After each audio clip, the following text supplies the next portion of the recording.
Ópera apresenta Expogestão.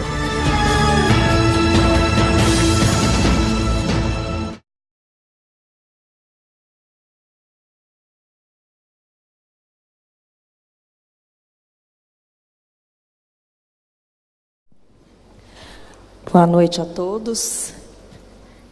Eu imagino que é difícil terminar o dia com esses assuntos tão densos, mas a gente teve duas apresentações muito boas e eu vou aproveitar aqui o monopólio do microfone, enquanto ainda não estou totalmente atolada de perguntas, e vou fazer as minhas, né?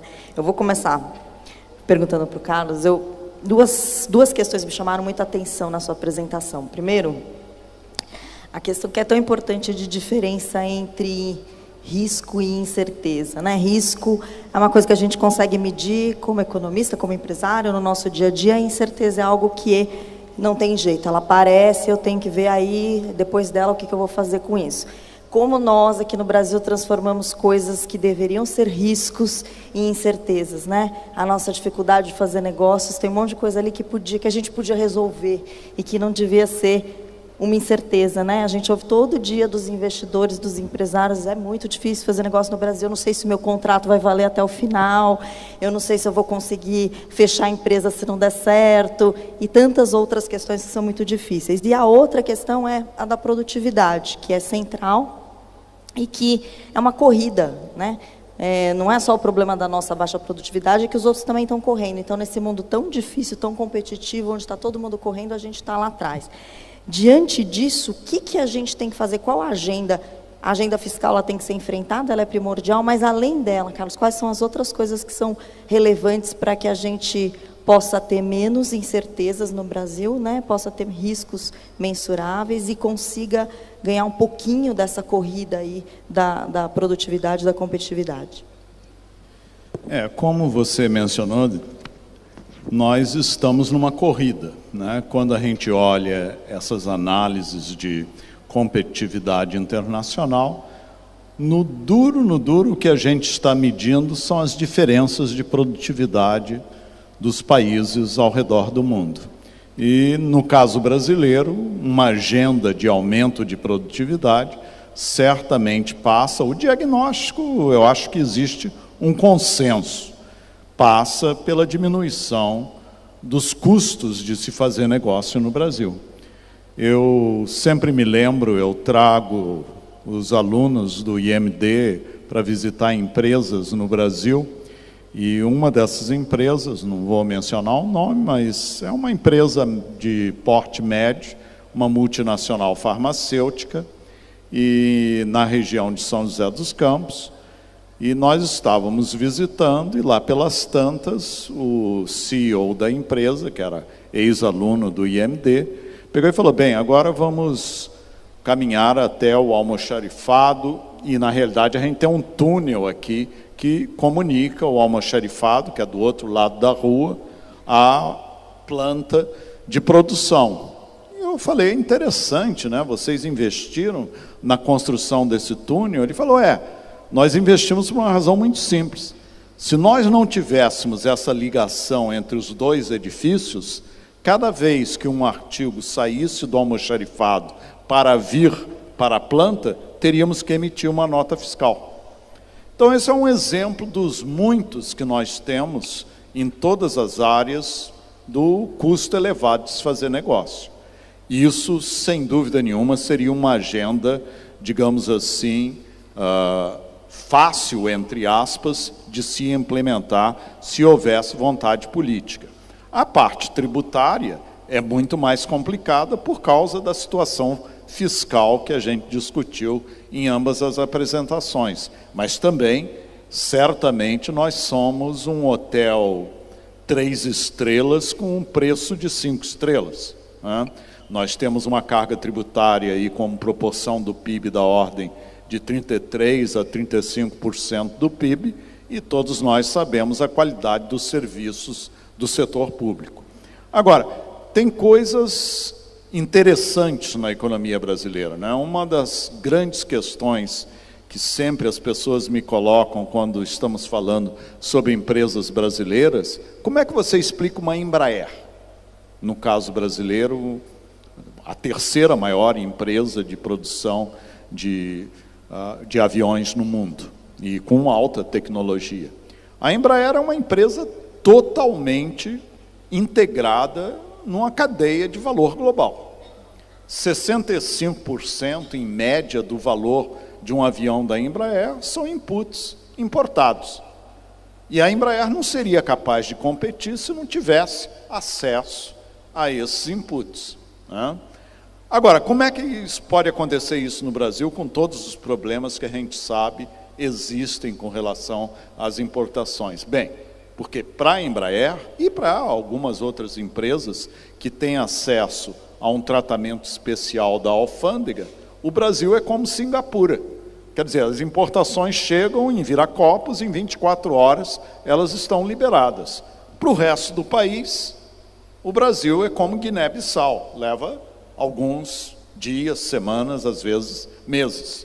Então tem todo esse ranço burocrático e regulações que, eu diria, seja lá qual for o governo, nós precisamos fazer um investimento sério de renovação nessa área. Além disso, como eu mencionei, liberalização comercial é fundamental. Como fazer isso? Claro que tem que ser de uma forma bem organizada, porque certamente um choque de competição vai ter implicações significativas para a estrutura de emprego na economia brasileira. Mas isso não é uma razão para manter os níveis de proteção que nós temos hoje em dia, que são totalmente absurdos. Então, só para retomar as suas questões, eu concordo que essa agenda é fundamental, é uma corrida contra o resto do mundo. A gente tem que lembrar, por exemplo, a Coreia do Sul, em 1980, investia algo como 0,6% do PIB em pesquisa e desenvolvimento. Uma geração mais tarde, hoje, ela investe acima de 4% do PIB. E lá em 1900, no início dos anos 80, 80% do financiamento era setor público, 20% setor privado. Hoje, 80% setor privado, 20% setor público. Por que eu estou contando essa história? Porque demonstra que pode ser feito, mas precisa de liderança, precisa de uma visão clara de futuro e aquela questão, não é apenas visão, porque visão sem implementação é alucinação. O que a gente precisa é ser capaz de executar um programa de governo. Obrigada. Eu queria perguntar para o Rafael, na verdade vou misturar aqui, é uma pergunta que chegou, perguntando por que o Partido Novo tem alcançado tanto sucesso nas redes sociais, se esse crescimento tem sustentação programática. E aí, falando do Novo e de redes sociais, qual a importância das redes sociais nessas eleições frente a outras, né? A gente fala que tempo de televisão é importante, continua sendo tão importante. E falando do Novo, quanto tempo um partido que surge assim passa a ter alguma representatividade no Brasil? Dado o que você explicou, que é difícil, que tem uma estrutura, que você tem que controlar a oferta, dá para furar esse bloqueio? O último partido que a gente viu fazer isso foi o PT, e ele levou 20 anos para fazer isso. O Novo tem chance, e outras, né? O Novo não está sozinho, na verdade, tem ali na centro-direita, como você colocou, tem várias coisas novas surgindo. Quanto tempo isso acontece? Isso leva para virar algo representativo no nosso sistema político? A sua pergunta, ela assim, ajuda a entender as dificuldades, né? Não é só um Novo, né? Então é um Novo e um monte de outras coisas que estão surgindo. E aí, naturalmente, também ocorre um espaço, uma certa disputa entre quem vai ser esse Novo, quem vai tentar fazer esse bloqueio. Me parece que para curto prazo é muito difícil que essas forças emerjam a ponto de chegar para um segundo turno. Agora, acho que tem uma vantagem, digamos assim, uma certa, do contexto atual. Primeiro, a crise do mainstream é muito mais aguda, a percepção, e isso ser visto como um problema, né? Corrupção política, clientelismo, esses problemas serem vistos como, de fato, algo que incomoda, né? As pesquisas de opinião pública mostram isso. E rede social. Então, rede social deve encurtar, potencialmente, esse período que novas legendas entram e conseguem furar esse bloqueio. Então, muito provavelmente, não vai durar esses 20 anos, mais ou menos, que o PT levou. É possível que a gente já tenha, se não agora, na próxima, já um nível de competitividade muito maior. Então, novamente, assim, tem mercado, mas é um mercado que não é fácil entrar. Mas me parece que o Novo e outras legendas vão aprender e vão ganhar terreno. O único senão aqui é que tem cláusula de barreira nas eleições legislativas. Então, todo mundo tem que ultrapassar 1,5% nacional, distribuído em alguns estados. Então, vale olhar com cuidado, que essa pode ser uma dificuldade que os partidos colocaram, os partidos grandes colocaram para os novos entrantes. Carlos, uma pergunta que chegou aqui. Qual seria a reforma previdenciária correta para ajustar o atual desequilíbrio? São duas, na verdade. Como as privatizações afetam o desempenho econômico no Brasil? Olha, com relação à reforma da Previdência, naturalmente, vários dos aspectos que estavam na proposta do governo e que se tornaram politicamente inviáveis, estão na direção correta. Por exemplo, a questão da idade mínima, né? Isso é algo que, se vocês se perguntarem que países não têm uma idade mínima para a aposentadoria, se eu não me engano, são 11 países apenas ao redor do mundo. Nós estamos juntos com Luxemburgo, estamos juntos com o Irã e alguns outros países nessa categoria, que são uma minoria, né? E naquela transição demográfica que você mostrou ali, naquela transição demográfica e com um sistema que é totalmente iníquo, né? Totalmente desequilibrado. Se a gente comparar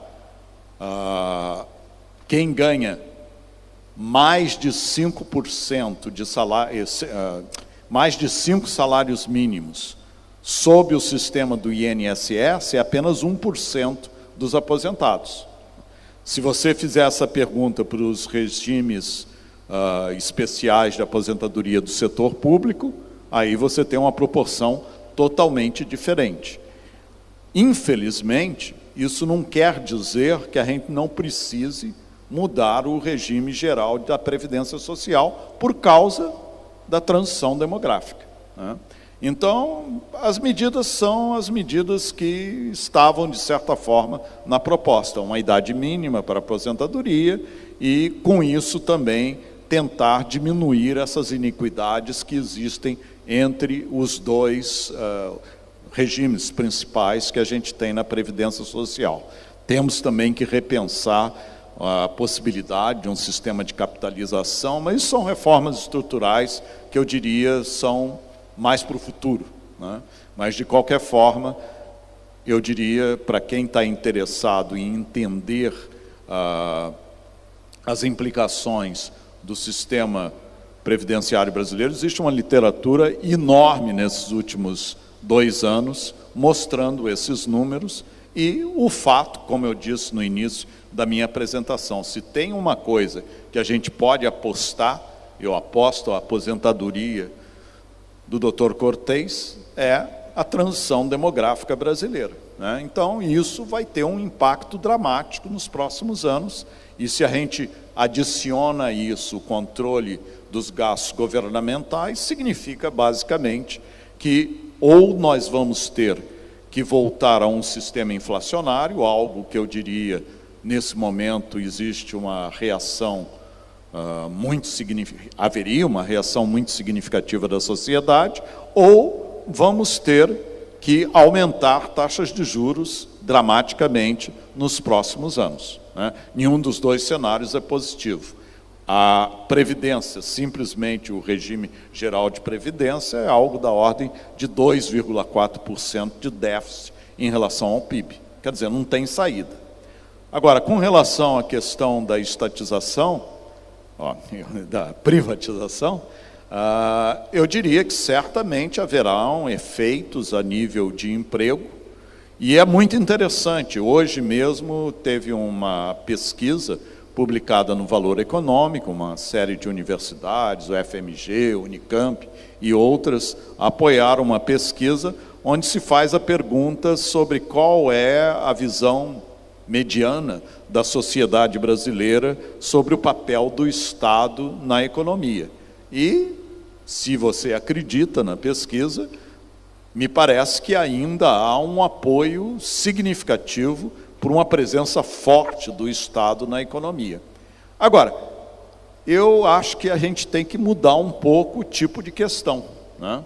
Porque se você perguntar em termos de privatização, e você colocar na pergunta também, tá bom, se você não privatiza, e vou tirar aqui uma vaca sagrada brasileira, Petrobras, isso significa que nós não vamos ter mais recursos para saúde e educação. Você é a favor ou contra? Né? Então, esse é o tipo de debate que a gente precisa. Haverá impacto a nível do mercado de trabalho? Claro, no período de transição, no período de ajuste. Mas vejam o que ocorreu com empresas como a Embraer e a Vale, né? Que hoje empregam muito mais do que no momento das suas privatizações e, além disso, são muito mais produtivas do que era o caso. Sem dúvida. Cortez, quais as potenciais estratégias que os candidatos deverão utilizar para conquistar aquele número enorme ali de indecisos, ou de brancos ou nulos, né? Aquele eleitor que não se manifestou? Como é que, já que o convencimento vai ter que ser a grande chave da eleição, né? Como é que convence? E aí vou acrescentar aqui mais uma coisa do que a gente estava falando, né? As reformas são duras, são difíceis, são impopulares, não vai convencer dizendo que vai aumentar a idade para se aposentar. Como é que faz essa difícil tarefa aí? Eu diria, se pudesse agrupar, independente do número de candidatos, vão ter 3 tipos de mensagens. Vão ter mensagens fundamentalmente de crítica ao governo Temer, que é mensagens dos partidos de esquerda, com alguma variação de tom, de estilo pessoal de cada um, mas que vai apostar na direção de fazer críticas ao governo Temer. Essa vai ser a base da mensagem. Na melhor das hipóteses, vai ter uma defesa de reforma, mas não feita como o Temer fez, né? Assim, que foi um pouco o sinal mais recente que o Ciro Gomes fez. Aí tem 2, digamos, no campo do antipetismo. A primeira que vai ser reformista, representando o mainstream, que vai ser mensagens como a do Alckmin, por exemplo. Acho que o Alckmin vai defender reforma e vai tentar chamar a atenção para os riscos de fazerem escolhas, de fazerem mudanças para nomes desconhecidos. Então vai chegar para o eleitor e falar, olha, você não está gostando do PT, olha o que o PT fez no governo, por isso que nós chegamos aqui, mas a gente tem que ter responsabilidade, não podemos mudar para fazer uma aventura, né? Algumas mensagens mais moderadas do mainstream. O Rodrigo Maia faria alguma coisa parecida com isso, o Temer a mesma coisa, enfim. E tem uma mensagem que é reformista com um discurso de renovação política, que por exemplo, seria Marina e Joaquim Barbosa, né? Marina e Joaquim Barbosa tem essa ideia, olha, vamos defender reformas, mas utilizar atributos pessoais para tentar ampliar essa base de votos, e o Bolsonaro, aquele outlier que a gente já conversou. A reforma não vai ser responsável pela vitória eleitoral de nenhum desses nomes, né? Até porque, para mim, o grande destaque, a grande diferença da eleição de 18 é como é que vai se vender essa questão da renovação, outros valores que vão aparecer na campanha. Esse branco e nulo é um cara que está cansado, mas ainda tem uma dificuldade de operar, por exemplo, de ir para o Bolsonaro, ir para essas mensagens mais extremas. E aí me parece que é uma tentativa de desconstruir os riscos do aventureiro político. Pediram aqui para eu fazer a última pergunta, mas vou fazer uma para cada um, então. Para o Carlos, uma que eu achei bem interessante. O mundo vê os acontecimentos da política brasileira como de fortalecimento das instituições e aumento da transparência, ou vê o Brasil como um país mais fragmentado, mais frágil, por conta, enfim, quando você olha e fala, passou por um impeachment, está numa situação complicada, como é que o mundo vê a gente? Ou Lava Jato e tudo o que aconteceu nos mostra como institucionalmente mais fortes, porque é isso que a gente tem que ficar no médio prazo para ir melhorando ali, né? Essa é uma pergunta muito interessante no seguinte sentido.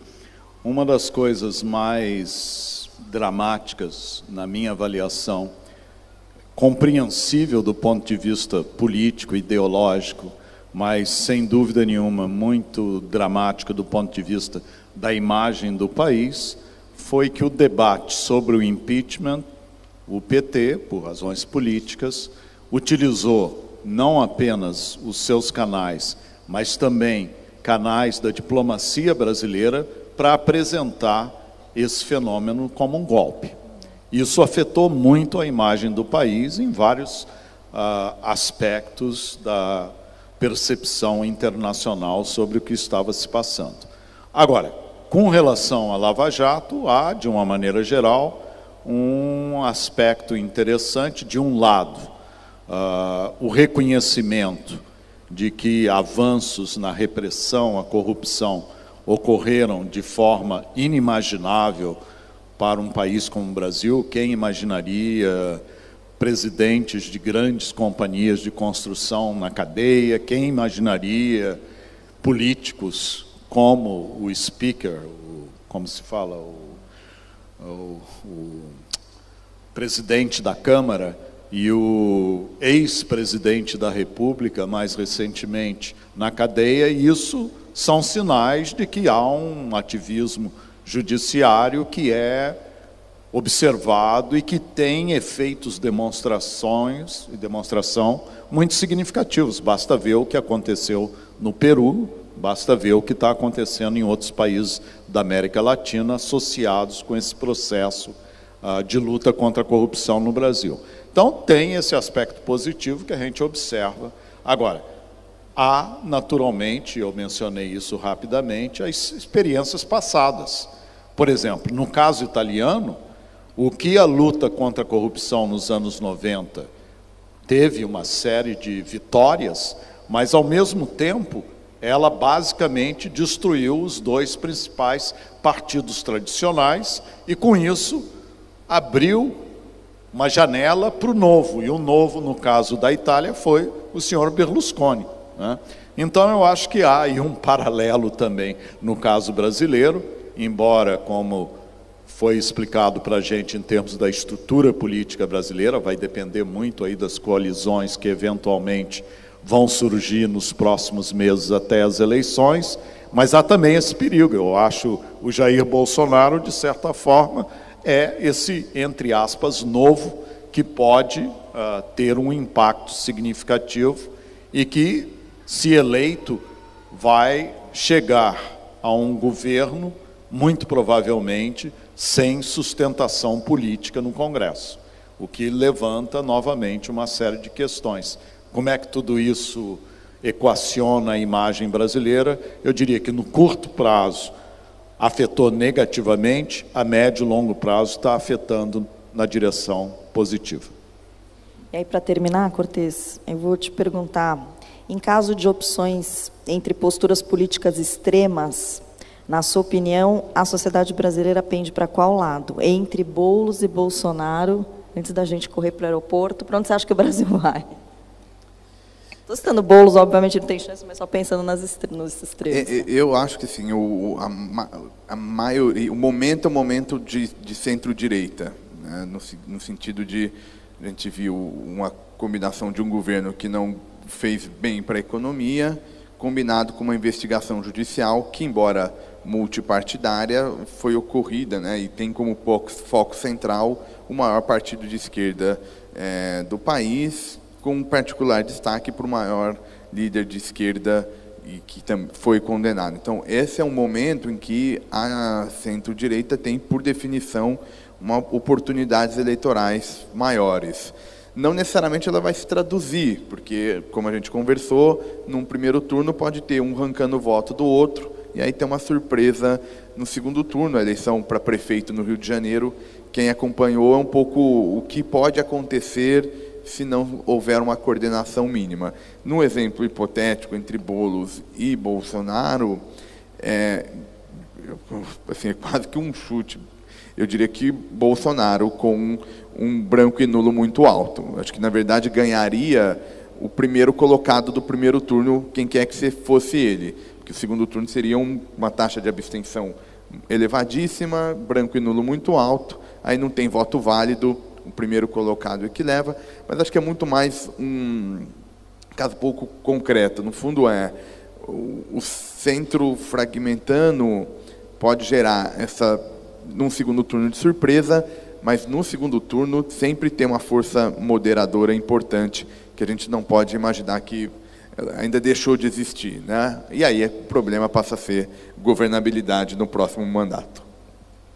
Eu queria agradecer a presença a todos, agradecer o convite por estar aqui, obrigada a vocês também. E eu não sei qual... ela está vindo aí para ver o que a gente faz agora. Obrigada a todos.